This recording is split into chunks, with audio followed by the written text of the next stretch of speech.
Good evening, everyone. Good evening. My name's Melinda, and I'm going to introduce our next storyteller, Andrea. And I'm going to read to you her words.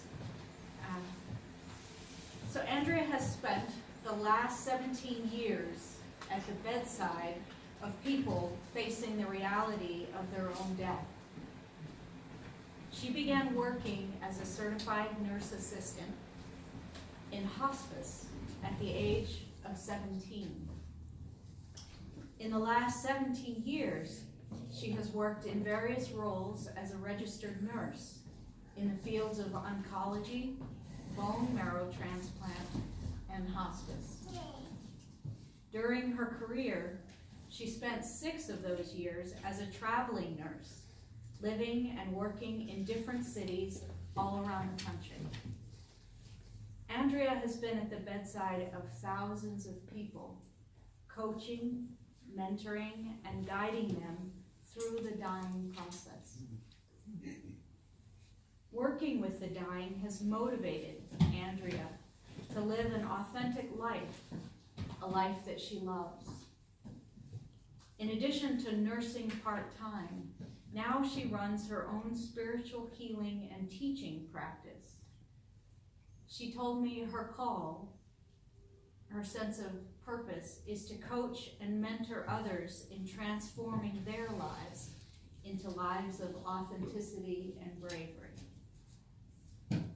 Tonight, Andrea is going to share with us what she has learned about living from her intimate work with the dying. Her story tonight is called Gifts from the Bedside, Life Lessons from the Heart of a Hospice Nurse. Will you join me in that?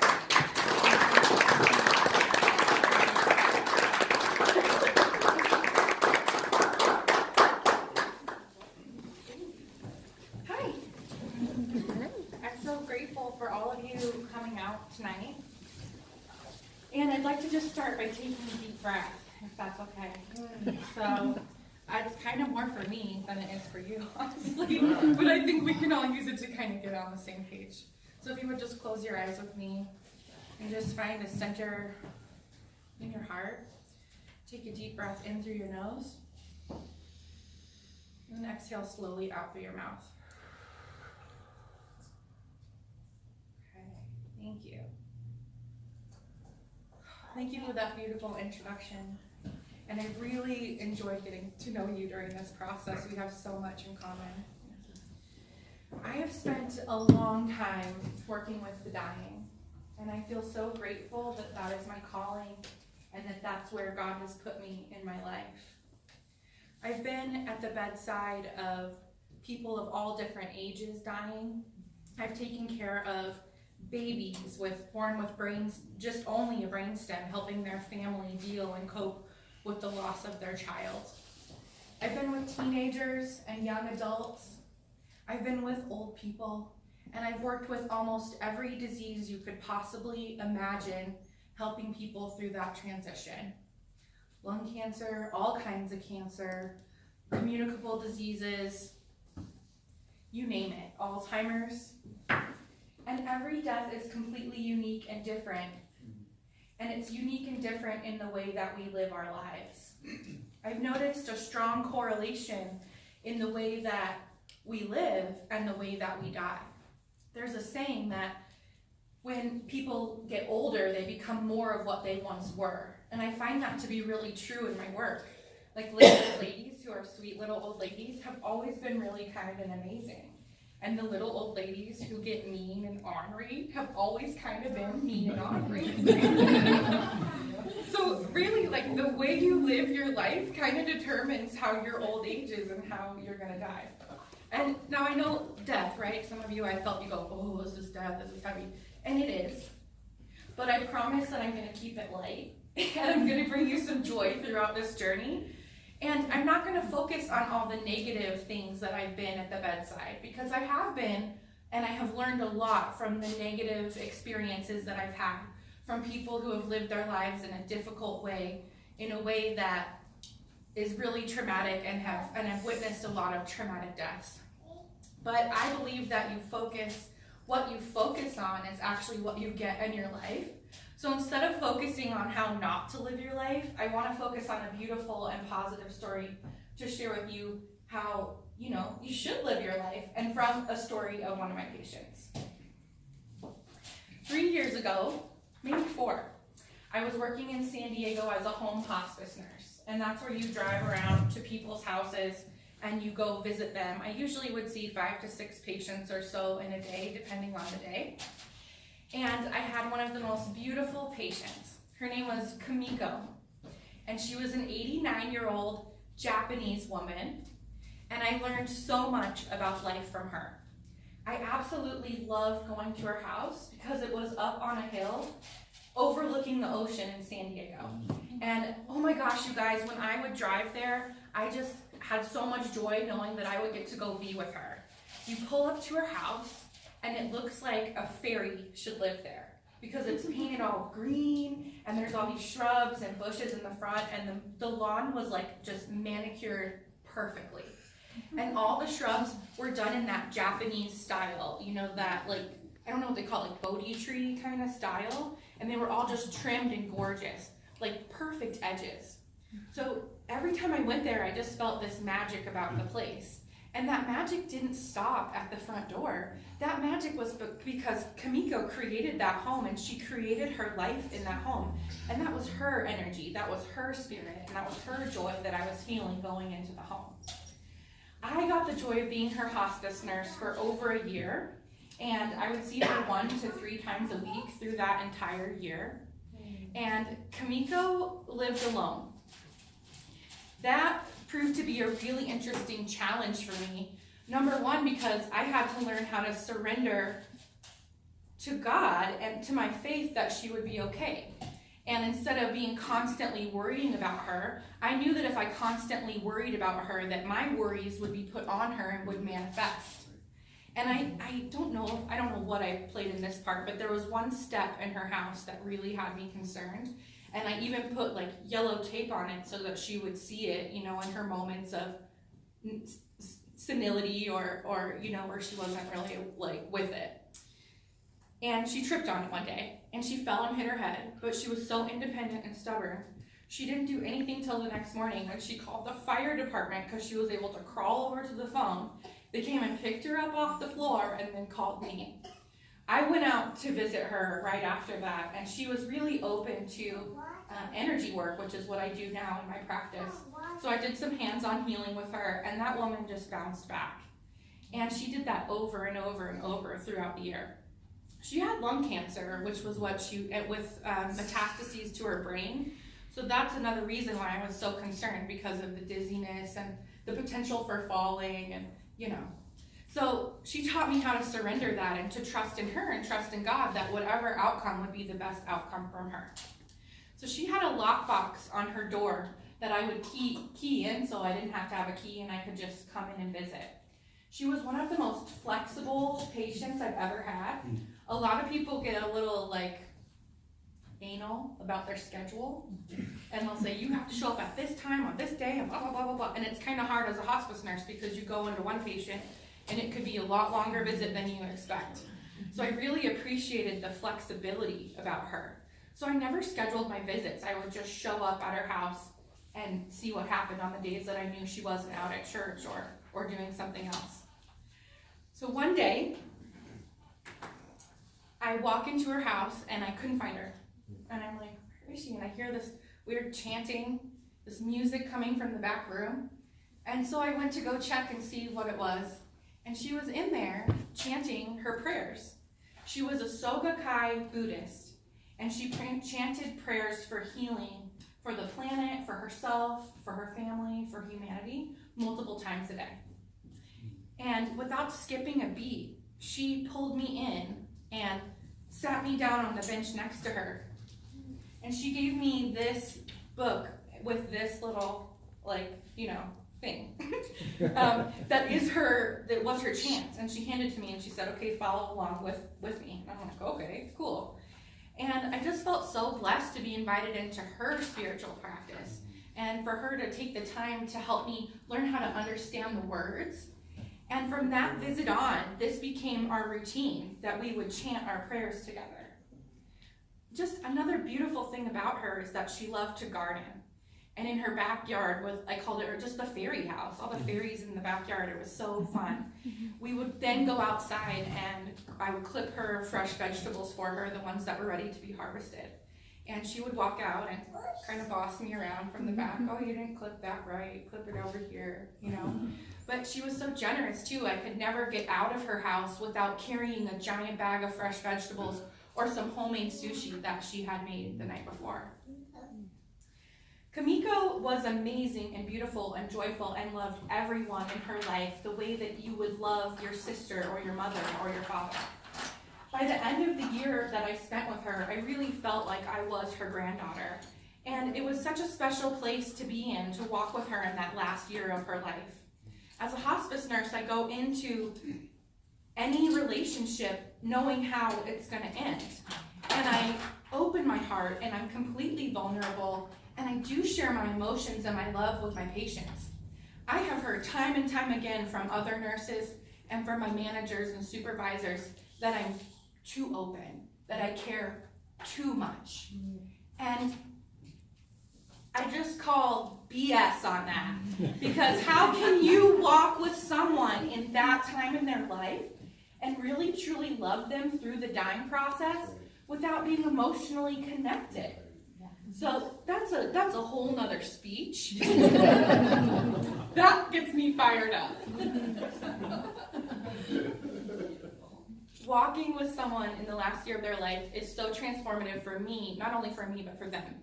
They're reviewing everything that they've done in their life, and they're coming to closure, and they're talking and reflecting on all of their stories.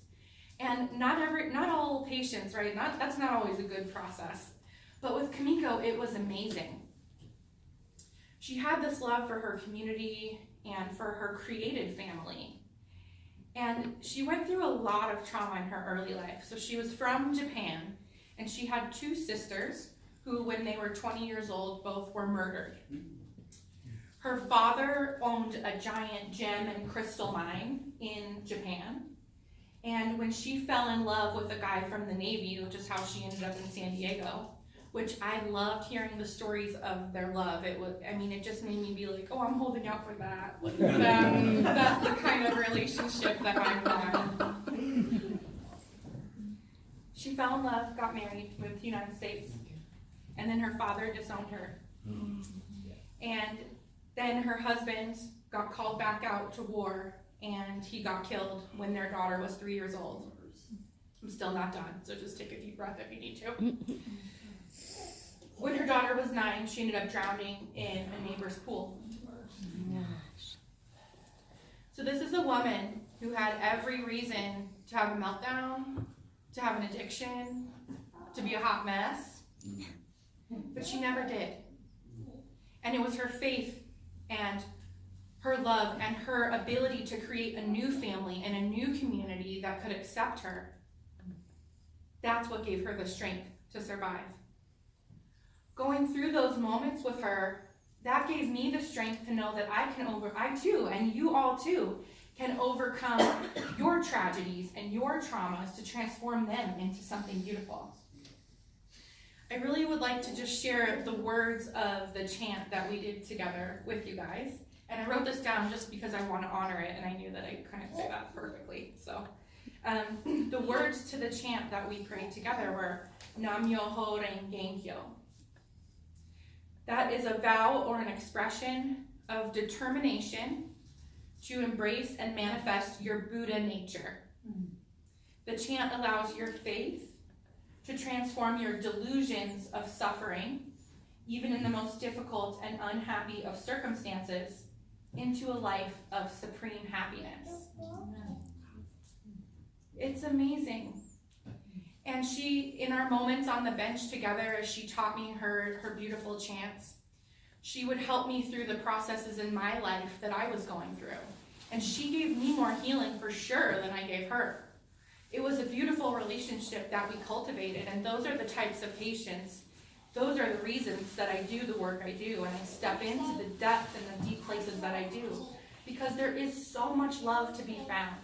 And if you're willing to embrace the darkness and breathe it in and feel what it has to teach you and breathe it out and let it go, you can do amazing things with your life. At the time that I was working with Kamiko, I had just started my spiritual practice and just got really into energy healing. And I was really doubting myself because, okay, now I'm going to transition from being a nurse and all the expectations of what life is supposed to look like, and now you're talking to spirits and you're doing healing, spiritual hands-on healing, like what is this? What is this chick doing? So I'm going through that doubting process in my own mind. And she went with that through me, but she knew that I had something special about me. She knew that spirit was flowing through me because when we would chant together, she could feel the energy, and so could I. And she was like me too. So she could recognize like my psychic abilities, my intuitive gifts, and she could give me validation for them. These are the mala and prayer beads that we chanted with, and she actually bought these ones for me. At the time my business was I was calling it Pearl Healing. And she bought me these mala beads that are made of freshwater pearls. She took me to her church, and there was a beautiful moment, and I didn't want to do this. It was kind of like your first public speaking gig where you're like, oh no, But I did this because I love her, and she asked me to do it. She had me go to her church, and I led the whole entire church in the chant of Nam Myoho Renge Kyo. And I had to ring the bell in a certain fashion, and I had no idea what I was doing. It was like swimming out of water. But I just trusted that God would give me the knowledge and the wisdom and the strength to get through it. And she had so much joy in just seeing me do that. And I knew I didn't care what I believed. I just knew that I was doing this out of the goodness of my heart and out of the love that she and I shared. So I got up there and I led the whole entire church, probably like over 100 people in this thing, of doing the Nam Myoho Renge Kyo. And that was the day that she gave me these beautiful mala beads. I can feel her right now. She's here with us, of course, because as Melinda and I were talking, when you tell a story about someone, you bring life to them. And as a medium, she's like, hey. She's like, hey, what's up? So, just sending her acknowledgement and love, and for the ability to share her story with all of you tonight. I got to be present at the moment of her death. And that doesn't always happen. It's just because people have a lot of choice of when they die and who's around them. But she waited for me. She really waited for me. And there were 5 of her Japanese friends from the church who I'd met and who witnessed me do my thing for her. And we all were around her bedside chanting Nam Myoho Renge Kyo at the time that she passed. And I'm just going to chant a few times so you guys can really feel the energy and feel what it is. Nam Myoho Renge Kyo, Nam Myoho Renge Kyo, Nam Myoho Renge Kyo, Nam Myoho Renge Kyo.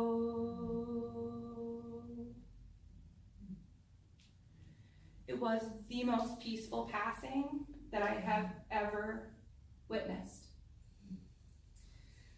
Kamiko taught me so much in our short year together, and I didn't want her to die. I wanted her to be my patient forever, but I knew that our love would never die, and that she's here with us all right now, and that her wisdom is coming through me. This isn't me, this is coming through me, right? This is coming from God, this is coming from her wisdom and her story that I have the amazing ability to share with all of you. I just wrote a few notes about what she really taught me, and these are things that I think we can all take into our life and incorporate in our lives to make our lives better. She taught me the importance of the ability to accept and receive help, for she was fiercely independent. Most people wouldn't want to receive help, but the moment that she fell and other moments in our journey together, when she needed help the most, she would open up and accept that without feeling less than. And she would ask. She was one of my only patients who would call me and say, Andrea, I really need you here, can you come? Yes, a lot of other people will complain because you didn't come and help them, but you didn't know. So she would always ask and receive help graciously. She expanded my definition and view of family because she lost her entire family, Yet every person that I came and I met in that entire year of her life was family to her. So family doesn't look like what we think it has to look like. She showed me the value of the virtues of generosity, faith, perseverance, authenticity, devotion, courage, bravery, joy, and kindness. And she embraced those virtues in her daily life, in every interaction that she ever had. She showed me that suffering is truly a delusion, and the human spirit has an amazing ability to transform suffering into supreme happiness. And the most important thing she taught me was to lean into my faith, and for all of us to lean into our faith, no matter what that looks like for us, no matter how that shows up in our life. I'm really grateful to be a hospice nurse. I'm grateful that I have hundreds of more stories like that. But Kamiko is one of those patients where, we meet these people in our lives, right? Where it's like, I don't know why I love you or how, but I love you instantly. So just connect to those people in your life. And I hope that you all got some value from hearing Kamiko's story the way that I did. And thank you so much for being here and being open to listening to this healing experience.